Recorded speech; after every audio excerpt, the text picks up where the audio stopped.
Every Spider-Man Ever presents Daredevil issue 16.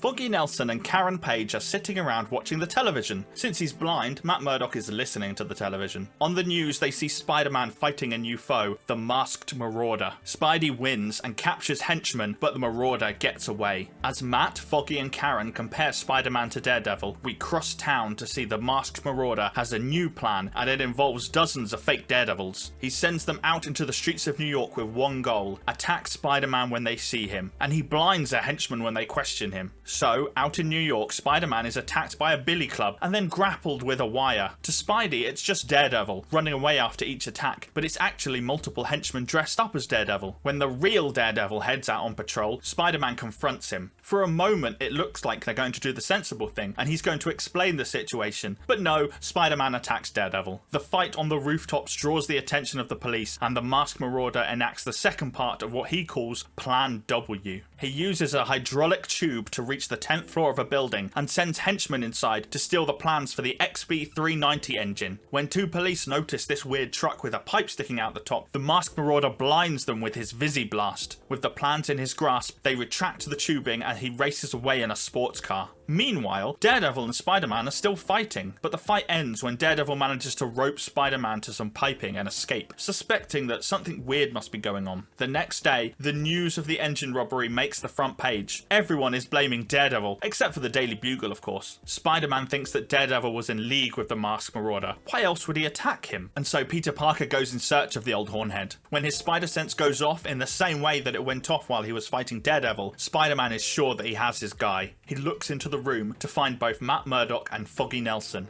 Daredevil couldn't be the blind man, so Spider-Man smashes through the window and grabs Foggy instead, ready to teach him a lesson about working with villains. Matt Murdock wants to help, but he just can't do it without giving away his secret identity, and so the story is to be continued.